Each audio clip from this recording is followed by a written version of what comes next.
Hola amigos, ¿qué tal? Bienvenidos a 20 kilos menos. Pues nada, después de mucho tiempo sin subir vídeos. Mierda, un bicharraco. Espera, que tengo que matar a un puto bicharraco de mierda.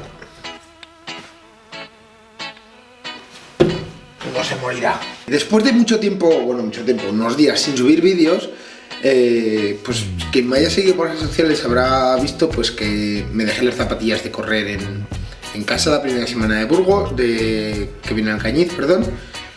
Luego vine a Alcañiz y de repente el fin de semana me iba a ir a Caspa a comprarme en los almacenes Adidas que hay. Iba a comprar unas zapatillas y resulta que no estaban los bancos abiertos para ingresar en talón. Entonces no tenía dinero para ir ni nada. Entonces dije, me cago en la puta, pues me tengo que aguantar. Y hoy lunes al mediodía no he aguantado más. Le he dicho a los del trabajo al salir pues que me dicen, sí, que te da tiempo. Entonces me he ido rápidamente, que los tengo a nada 20 kilómetros, y he grabado y he comprado unas zapatillas que os las enseño ahora. Son estas, son normales, o sea, tienen algo de agarre, poco, pero es que resulta que no había ni mixtas, ni solo trail, ni nada. Había solo asfalto y un poco estas que eran las únicas que eran un poco entre las dos cosas. Así que me las he pillado y iré tirando con esto.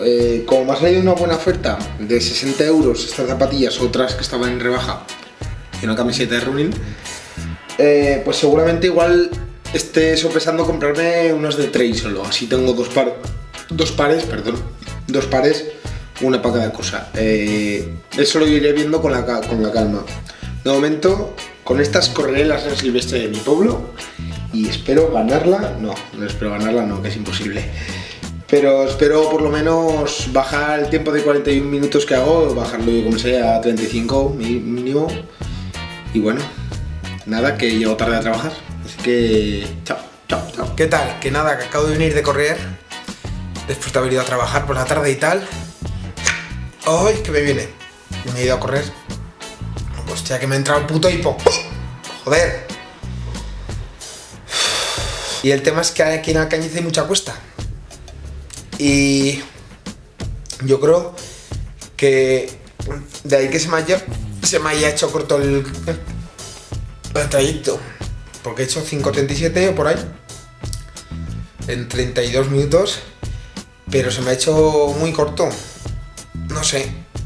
Las zapatillas van bastante bien, aunque noto como si se me salieran. Yo creo que es porque son muy bajas de talón, pero va bastante bien. Y esto es mi camiseta nueva. Joder, el puto hipo, mi camiseta nueva, que también hace lo suyo, cogiendo todo el sudor y por ahí. Me cago en la puta, el puto hipala, que os dejo, que me sale el hipo de los huevos. Hasta luego.